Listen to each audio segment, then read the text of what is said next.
Lawrence O'Donnell today touched a subject that I've been talking about for over and over and over again. But again, he expresses it in a much more macabre form. Because whereas I looked at it as simply anti-democratic for some to use power, he takes it a little bit further. I want you to listen to this, and then let's take it on the other side. But it has to do with the origins of the Constitution and whether we ever really wanted all to have equal rights under the law. Check this out. The founders' obsession to avoid all things British in government led them to the creation of the most grotesque institution ever imposed on a so-called democracy, the Electoral College. The only reason to worry about the fairness of the next presidential election is the Electoral College. Without the Electoral College, no problem. The Electoral College is one of the founders' many crimes against democracy. Other crimes against democracy by the founders include 2 senators per state, not allowing anyone other than a small percentage of white men to vote, and not allowing anyone to vote for United States senators. The founders were experimenters in democracy, not true believers in democracy. They were dabblers in democracy.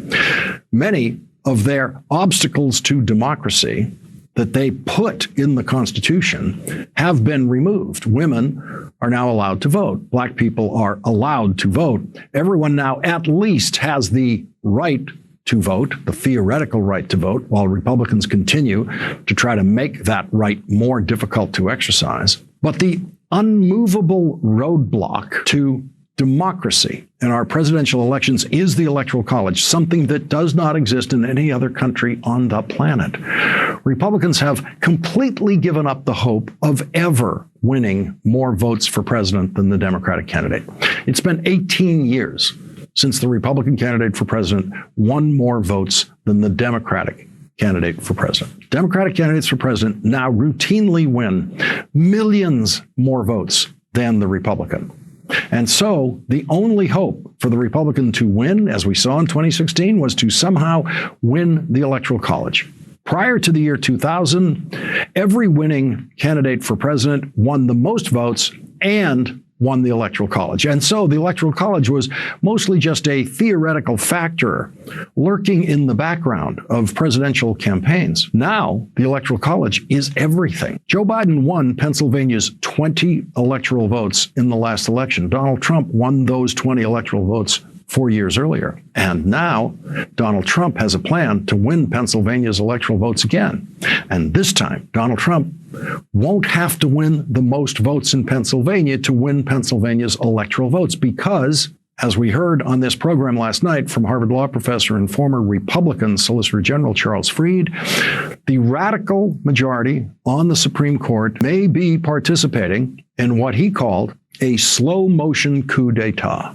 The radical majority on the Supreme Court has agreed to hear a case that could allow state legislatures to choose the electors for the Electoral College, no matter which candidate gets the most votes in that state. Pennsylvania is one of the states where that could happen, and the Republican nominee for governor wants it to happen. The Republican nominee for governor, State Senator Doug Mastriano, was plotting with Rudy Giuliani to try to figure out how to give Donald Trump Pennsylvania's electoral votes last time, even though Joe Biden won the most votes in Pennsylvania. It was legally impossible to do. The Supreme Court might just decide, though, that even though the Pennsylvania legislature has passed a law like all other legislatures, delegating their authority to name electors to the voters who choose the electors through the voting process, that same legislature can then simply decide to seize the power back to name electors at any time without passing a new law.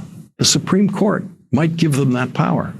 And if the Republican candidate for governor wins in November in Pennsylvania, he will help them do that. And we may be sitting here in 2024 watching presidential election in Pennsylvania being stolen, while it is also being stolen in other swing states with Republican legislatures, and the coup d'etat will be complete and it will be televised. And the day that happens, United States of America, as we know it, ceases to exist.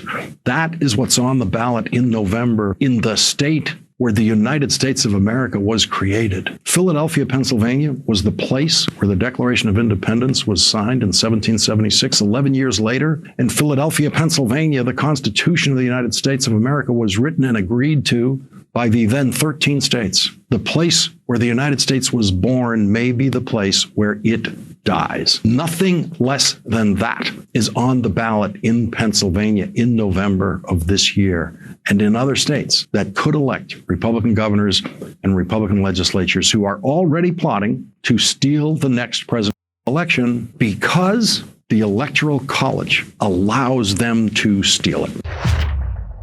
So as you can see, the GOP win in state races or federal races, that creates a clear and present danger to our democracy. You know, I've been writing about this for several years now, and it's ironic that just a couple of days ago, I put out a newsletter on the Constitution as well.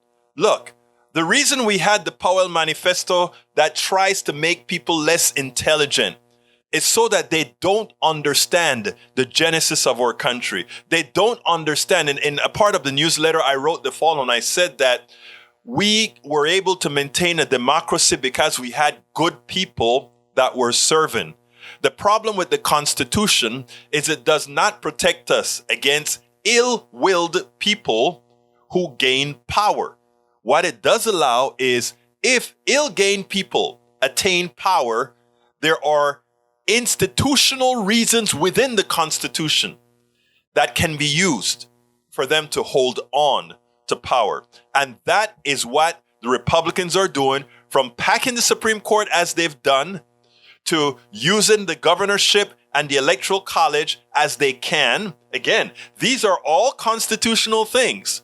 The constitutional construct was one that allows its own demise, the own demise of a democratic country that they thought, or a democratic republic that they thought they had founded. But then again, is it really not the protection of some the reason why it was written that way? Ask yourself that question. We spend a lot of time deconstructing the news, trying to parse it into a form that everybody can understand. We try to find those little nitpicks where it flies above the fray, etc. If you really like these videos that we do, I want to ask a big favor. Please go ahead, number one, subscribe to our channel, and number two, please join if you can. Thank you so kindly for watching. Keep watching. Please remember to share. We must populate the entire internet with our progressive message, a message that we know is what most Americans say that they want. So help us, please join.